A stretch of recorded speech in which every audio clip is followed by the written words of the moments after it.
Shalom. First and foremost, I want to give all praises, honor, and glory to Yahweh, Bahasham, Yahweh Shai, Bahasham, Racha Kodash. Double honors to the elders and the apostles of Great Millstone, and peace and blessings to the elect. And today we're going to go into the book of Job, the 12th chapter. And Job answered and said, so now he responds back, no doubt, but ye are the people, and wisdom shall die with you. And what he's saying here is you guys are speaking like, you, as it says in NLT, you people really know everything, don't you? And when you die, wisdom shall die with you. So you're like the only people that have wisdom, right? That in the way you're speaking to me, you must know everything, right? In fact, if you weren't on the earth, there would be no wisdom, right? Because it's all with you. But I have understanding as well as you. I am not inferior to you. Yea, who knoweth not such things as these? So all the things you're telling me, this is everybody knows that. You know, I also know these things, right? You're not telling me something new here. I am as one mocked of his neighbor, who calleth upon God, and he answereth him. The just, upright man is laughed to scorn. Okay, and now he's once again describing his state here. It's NKJV. I am one mocked by his friends. That's the neighbor who called on God. Now, the mocked here is not, it's like ridiculed, right? It's not necessarily in a sense of like they're like, clowning you or repeating your words in a funny sound. That's what people think of when they hear the word mock nowadays, right? But that's not necessarily what it means here. Okay, it's not saying that they're making fun of you.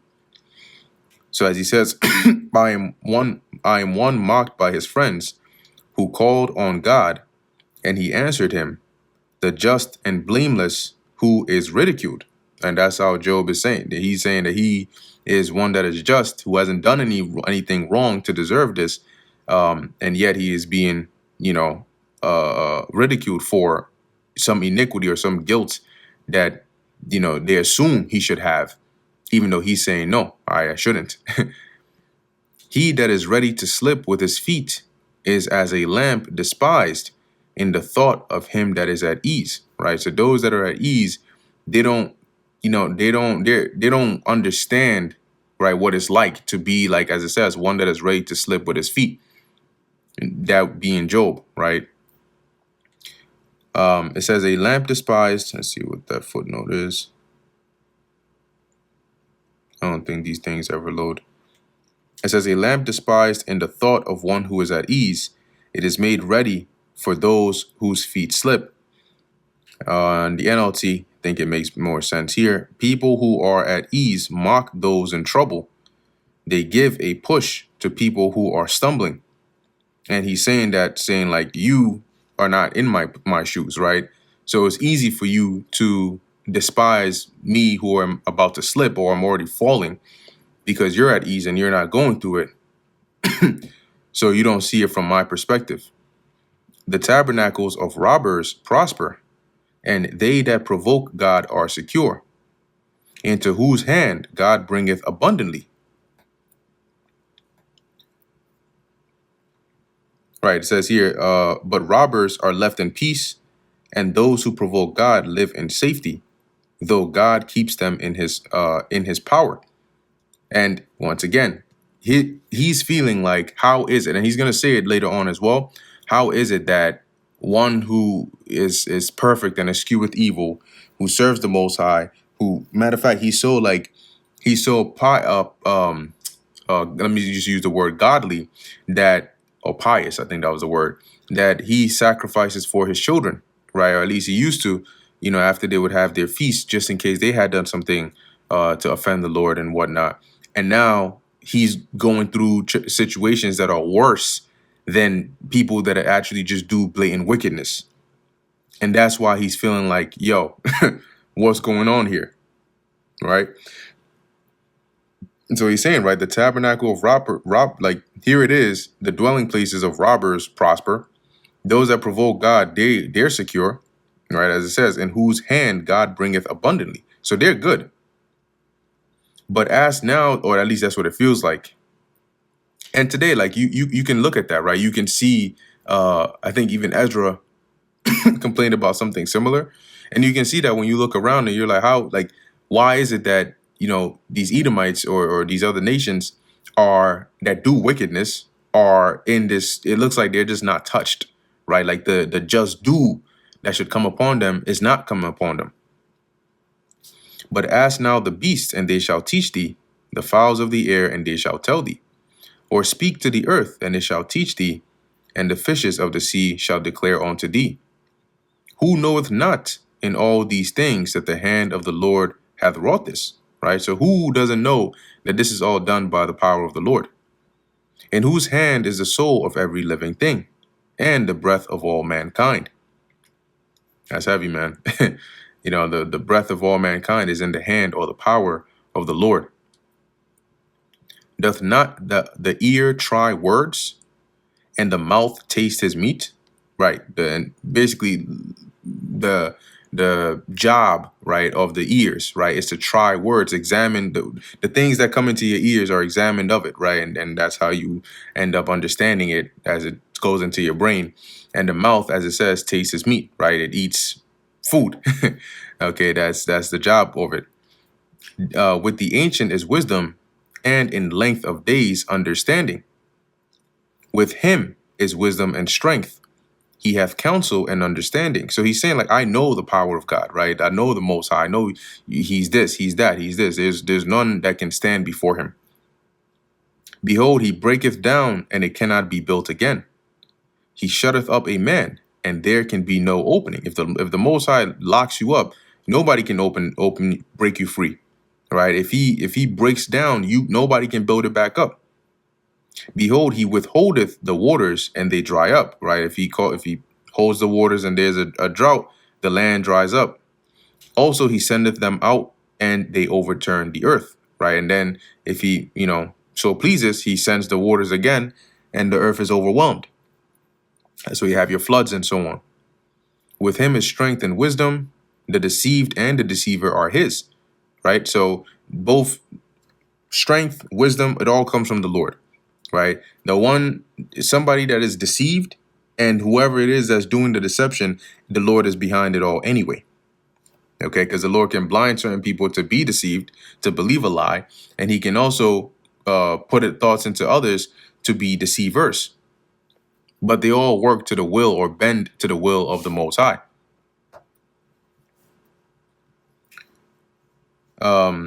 Verse 17, he leadeth counselors away spoiled, and maketh the judges fools. And this is like saying,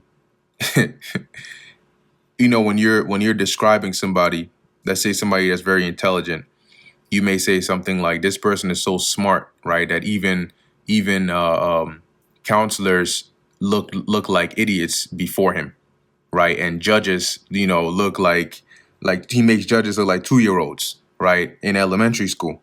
And that's just to signify just like how, basically to magnify the intelligence, you could say, right, or power of someone. So in a similar manner here, it says he leadeth counselors away spoiled, i.e. like stripped of because counselors are known for wisdom, because they give you advice and wisdom and so on and so forth. But even before him, they're stripped of that is spoiled, and maketh the judges fools. Okay, not necessarily. It's kind of like when it says he chargeth his angels with folly. It's not necessarily that he just like turns a judge into a fool, but just as the scriptures say, the wisdom of this world is foolishness, right, with the Most High. So even the judges that are considered to have some form of wisdom to judge matters are like fools before the Lord. He looseth the bond of kings, and girdeth their loins with a girdle. And here it's saying the bond is like their authority. So he is able to strip kings of their, as it says here, discipline, chastening, correction. That comes by the power or the authority of whoever it is, right, of that king. They can't chastise or correct without that authority. It is that authority that gives them the ability to do so, right, as it says. So he loseth the bond of kings. He's able to strip them of their authority, of their power, and girdeth their loins with a girdle, which when you look at that, you'll see that it says here in the NLT, they are led away with ropes around their waist. And that when you look into it, it basically tells you that it signifies them being brought to a lower status, okay, because of the way kings dressed versus like the common folk. And the pattern in which Job is speaking here is showing that even a king before the Lord is nothing. He leadeth princes away spoiled, and overthroweth the mighty. He removeth away the speech of the trusty, and taketh away the understanding of the aged. Once again, signifying the power of the Lord, right? It's like saying he leads captivity captive, right? or he makes death afraid. You know, it's it's signifying his power, right? So removing away the speech of the trusty. The trusty are, let's go into that word actually.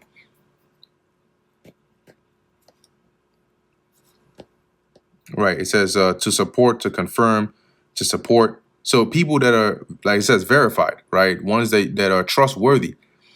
Okay. But even before him, as it says, he removeth away the speech, which is the words, right? Or as it says, yeah, words, lip. So the information wherewith they may be trusted, the Lord is able to strip them of that because that is their glory, right? That is their power. But somebody that's trustworthy, their glory is in the things they tell you that are sure, that come to pass, right? That's what makes them trusty. But before the Lord, they're nothing, right? He's able to strip them of that. And taketh away the understanding of the aged. Aged, being old, comes with time and experience, right? And that is something that gives the aged that respect. That is also in their glory. But once again, before the Lord, that is as nothing, right? He's able to take that away. He poureth contempt upon princes and weakeneth the strength of the mighty. So these are like things that nobody is able to do, but the Lord does with ease.